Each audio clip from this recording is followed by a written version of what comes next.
അൽഹംദുലില്ലാഹ് വസല്ലല്ലാഹു അലാ മുഹമ്മദ് അല്ലദീ ബല്ലഗ റിസാലത വഅദ്ദൽ അമാന. അല്ലാഹുവിനെയാണ് ആരാധിക്കേണ്ടത്. മുഹമ്മദ് അല്ലാഹുവിന്റെ പ്രവാചകനാണ്. ഖുർആൻ അല്ലാഹുവിന്റെ കിതാബാണ്. ഈ മരണത്തിന് ശേഷം വേറൊരു ജീവിതമുണ്ട്, അവിടെ സ്വർഗമുണ്ട്, നരകമുണ്ട് എന്നൊക്കെ വിശ്വസിക്കുന്നവരല്ലേ ഈ ആളുകൾ? ഇത് ലാ ഇലാഹ ഇല്ലല്ലാഹ് ചെല്ലുകയും എന്നിട്ട് അള്ളാഹുവിനോടും ദുആ ചെയ്യുന്നു, അള്ളാഹു അല്ലാത്തവരോടും ദുആ ചെയ്യുന്നു.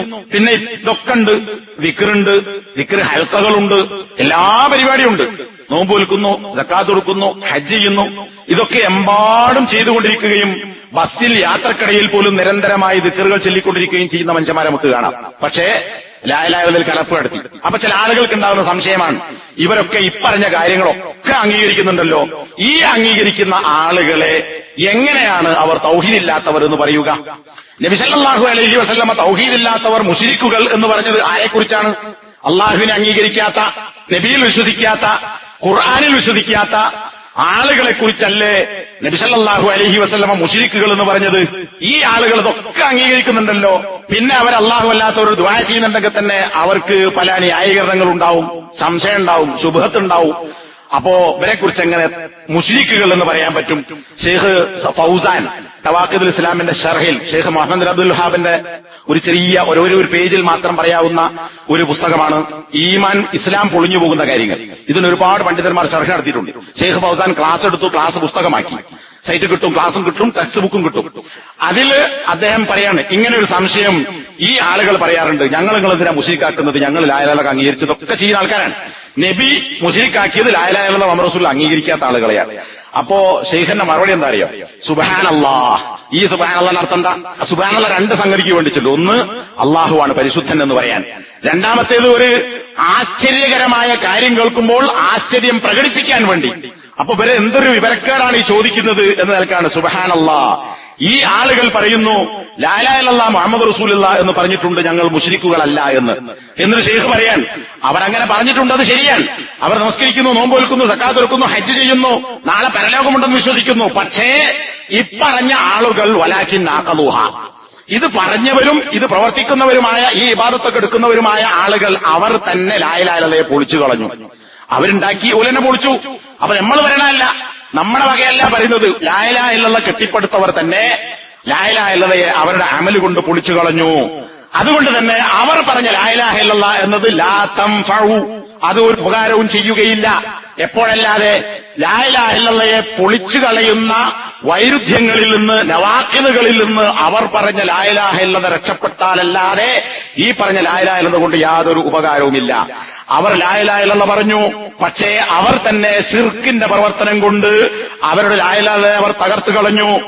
അവർ പറയുന്ന ഈ ലാ ഇലാഹ ഇല്ലല്ലാഹ് കൊണ്ട് എന്ത് ഫലമാണുണ്ടാവുക? ലാ ഇലാഹ ഇല്ലല്ലാഹയുടെ അർത്ഥമാകട്ടെ ആരാധനക്കർഹൻ അല്ലാഹു മാത്രമാകുന്നു, അവനെ മറ്റാരെയും ആരാധിക്കാൻ പാടില്ല എന്നതാണ്. എന്നാൽ അവരത് പറയുന്നു, അതോടൊപ്പം അതിന് ആ കാര്യങ്ങൾ അവർ പ്രാവർത്തികമാക്കുന്നില്ല. മറിച്ച് ഖബറുകളെ അവർ ആരാധിക്കുന്നു, ഔലിയാക്കളെ ആരാധിക്കുന്നു, സ്വാലിഹീങ്ങളെ ആരാധിക്കുന്നു. അതോടൊപ്പം അവർ ലാ ഇലാഹ ഇല്ലല്ലാഹ് പറയുന്നു. അതുകൊണ്ട് ഫൽ മുശ്രികൂനൽ അവ്വലൂന അറഫു ബിലാ ഇലാഹ ഇല്ലല്ലാഹ്, ഇപ്പറഞ്ഞ ലാ ഇലാഹ ഇല്ലല്ലാഹ് അംഗീകരിക്കുകയും നമസ്കരിക്കുകയും നോമ്പ് വെൽക്കുകയും സക്കാത്ത് കൊടുക്കുകയും ഹജ്ജ് ചെയ്യുകയും പരലോകമുണ്ടെന്ന് വിശ്വസിക്കുകയും 5 വക്തും പള്ളി പോവുകയും ചെയ്യുന്ന ഈ ആളുകളെക്കാൾ ലാ ഇലാഹ ഇല്ലല്ലാഹ് മനസ്സിലായത് മക്കയിലെ മുശ്രിക്കുകൾക്കാണ്. ഇതിന്റെ വാചകമല്ല, ഒരുപാട് സലഫി പണ്ഡിതന്മാർ, അഹ്ലുസുന്നത്ത് പണ്ഡിതന്മാർ പറഞ്ഞിട്ടുണ്ട്. ഇക്കാലഘട്ടത്തിലെ മുശ്രിക്കുകൾക്ക് മനസ്സിലായതിനേക്കാൾ ലാ ഇലാഹ ഇല്ലല്ലാഹ് ആർക്ക് മനസ്സിലായി? നബിന്റെ കാലഘട്ടത്തിൽ അബൂജഹലിന് മനസ്സിലായി എന്നർത്ഥം. അബൂജഹലിനും മുത്തബുക്കും ഷെയ്ബക്കും അതുപോലുള്ള ആളുകൾക്ക്, അബൂലഹബിനും ഒക്കെ ലാ ഇലാഹ ഇല്ലല്ലാഹ് മനസ്സിലായത് കൊണ്ടാണ് മുഹമ്മദ് അയ്യബ് പറഞ്ഞു ഞങ്ങൾ അംഗീകരിക്കില്ല എന്ന് പറഞ്ഞത്. എന്നാൽ ഇവര് പറയുന്നത് ഞങ്ങൾ ലാ ഇലാഹ ഇല്ലല്ലാഹ് അംഗീകരിക്കുന്നു. അതെന്താ? അള്ളാഹുവിനെയും ആരാധിക്കാം, മറ്റുള്ളവരെയും ആരാധിക്കാം എന്നാണ് ഇവര് മനസ്സിലാക്കിയത്.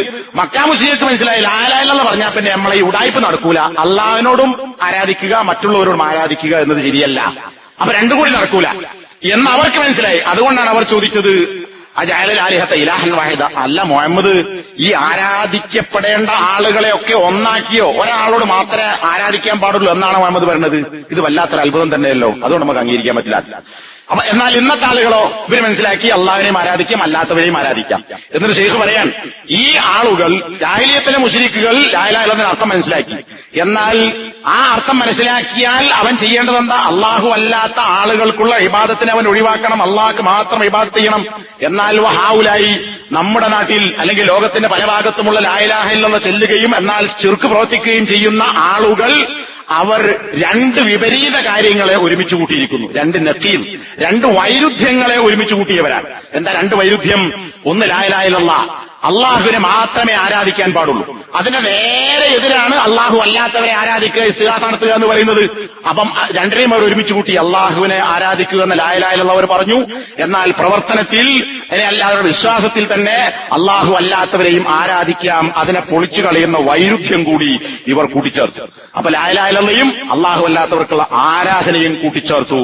അതുകൊണ്ട് തന്നെ ഇവർ ഒരിക്കലും ലാ ഇലാഹ ഇല്ലല്ലാഹയുടെ അർത്ഥം മനസ്സിലാക്കിയിട്ടില്ല. മുശ്രിക്കുകൾ മനസ്സിലായതുപോലെ ഇവർക്ക് മനസ്സിലായില്ലെന്ന് വീണ്ടും അദ്ദേഹം ആവർത്തിക്കുന്നുണ്ട്.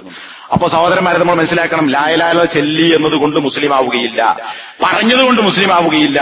അത് വിശ്വസിക്കണം, പറയണം, പ്രവർത്തിക്കണം. അപ്പോഴേ മുസ്ലിം ആകുള്ളൂ. അല്ലാത്തവൻ എത്ര വട്ടം ചൊല്ലിയിട്ടും കാര്യമല്ല, എത്ര പള്ളി പോയിട്ടും കാര്യമല്ല, എത്ര ഹജ്ജ് ചെയ്തിട്ടും കാര്യമല്ല. അവൻ ഉണ്ടാക്കിയതിന് അവൻ തന്നെ പൊളിച്ചു. ഇവിടെ നേരത്തെ ഉദാഹരണം മനസ്സിലാക്കുക. ഒതു എടുത്തു, പിന്നെ ഒന്ന് പോയി, ലാ ഇലാഹ ഇല്ലല്ലാഹ് പറഞ്ഞു, ലാ ഇലാഹ ഇല്ലല്ലാഹ് അവൻ തന്നെ പൊളിച്ചു. അപ്പൊ അവൻ മുസ്ലിമായി മനസ്സിലാക്കാൻ പറ്റൂല, അവർ മുശ്രിക്കുകളാണ് എന്ന് ശൈഖ് ഫൗസാൻ ഇവിടെ കൃത്യമായി പറഞ്ഞിട്ടുണ്ട്. അപ്പൊ വേറെ ചില ആൾക്കാർക്ക് ഉണ്ടാകുന്ന സംശയം, എന്നാ അഹ്ലു കിതാബ് കൂട്ടിക്കൂടെ എന്നാണ്. അഹ്ലു കിതാബ് എന്ന് പറഞ്ഞാൽ ആരാ? മൂസാ നബിയിലും ഈസാ നബിയിലും വിശ്വസിച്ചു, തൗറാത്തും ഇഞ്ചീലും അംഗീകരിച്ചു, അള്ളാഹ് ഉണ്ടെന്ന് അംഗീകരിച്ചു, അവരൊക്കെ അംഗീകരിച്ചു. അതോടൊപ്പം ഈസയെ അള്ളാഹുവിന്റെ ഭാഗമാക്കി മാറ്റി, ഉസൈറിനെ അള്ളാഹുവിന്റെ പുത്രനാക്കി മാറ്റി ജൂതന്മാർ. എന്നിട്ട് അവരെ കുറിച്ച് ഖുർആൻ എന്താ അഹ്ലു കിതാബ് എന്ന് പറഞ്ഞു. അപ്പൊ അവർ അള്ളാഹുവിനെയും പ്രവാചകനെയും അംഗീകരിച്ചിട്ടുണ്ട്, അവരുടെ വേദഗ്രന്ഥവും അംഗീകരിച്ചിട്ടുണ്ട്. പക്ഷെ അവർ ശിർക്കും ചെയ്യുന്നു. പക്ഷെ അവർ അഹ്ലു കിതാബാണെന്ന് ഖുർആൻ പറഞ്ഞു. അപ്പൊ നമ്മുടെ നാട്ടിലുള്ള അല്ലെങ്കിൽ ലോകത്തുള്ള ലാ ഇലാഹ ഇല്ലല്ലാഹ് അംഗീകരിക്കുന്ന, മുഹമ്മദ് റസൂൽ അംഗീകരിക്കുന്ന, പരലോകത്തെ അംഗീകരിക്കുന്ന, ഖുർആൻ അംഗീകരിക്കുന്ന ആളുകൾ ജൂതന്മാരും ക്രിസ്ത്യാനികളും ചെയ്തതുപോലെ അള്ളാഹു അല്ലാത്തവരോട് ദുആ ചെയ്താൽ അവരെയും അഹ്ലു കിതാബിന്റെ കൂട്ടത്തിൽ കൂട്ടിക്കൂടെ?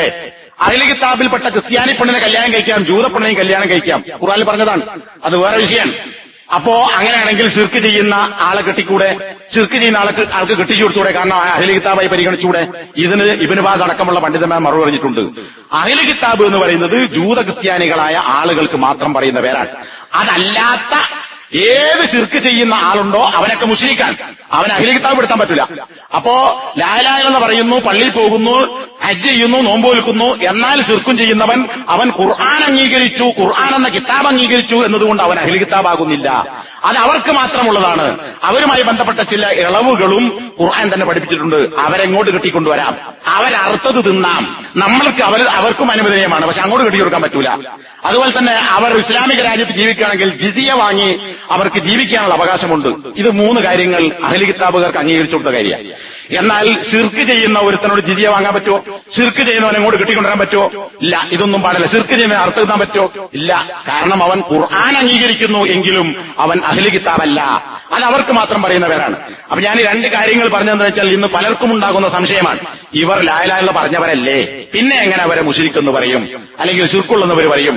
ലാ ഇലാഹ ഇല്ലല്ലാഹ് ഉള്ളവരല്ലേ, അവർ അഹ്ലു കിതാബ് പെടുത്തിക്കൂടെ? അപ്പൊ അത് രണ്ടിനും യാതൊരു വകുപ്പുമില്ല എന്നാണ്. അപ്പൊ ഇത് സാധാരണക്കാരായ ആളുകൾക്കല്ല, അല്ലാത്തവർക്ക് പോലും ഈ ന്യായങ്ങൾ പറഞ്ഞുകൊണ്ടിരിക്കുന്നു എന്നുള്ളത് ലാ ഇലാഹ ഇല്ലല്ലാഹയുടെ ശരിയായ അർത്ഥവും വ്യാഖ്യാനവും അതിന്റെ അന്തസത്തയും കൃത്യമായി ഇനിയും പഠിപ്പിക്കപ്പെടേണ്ടതുണ്ട് എന്നതുകൊണ്ടാണ് ഇത്രയും കാര്യങ്ങൾ സൂചിപ്പിച്ചത്. അല്ലാഹു സുബ്ഹാനഹു വ തആല യഥാർത്ഥ ലാ ഇലാഹ ഇല്ലല്ലാഹ് മനസ്സിലാക്കുകയും അതനുസരിച്ച് പ്രവർത്തിക്കുകയും അതിലേക്ക് ജനങ്ങളെ ക്ഷണിക്കുകയും ആ ദഅവത്ത് ആളുകൾക്ക് എത്തിച്ചു കൊടുക്കുകയും ചെയ്യുന്ന പ്രബോധകരും വിശ്വാസികളും മുവഹിദുകളുമാകാൻ അല്ലാഹുവേ ഞങ്ങൾക്ക് നീ തൗഫീഖ് നൽകണമേ. ഈ വെളിച്ചം ആളുകൾക്ക് എത്തിക്കാനുള്ള അവസരവും അത് ഉപയോഗപ്പെടുത്താനുള്ള തൗഫീഖും അല്ലാഹുവേ മുസ്ലിങ്ങൾക്ക്, തൗഹീദിന്റെ ആളുകൾക്ക് നീ നൽകണമേ റഹ്മാനെ.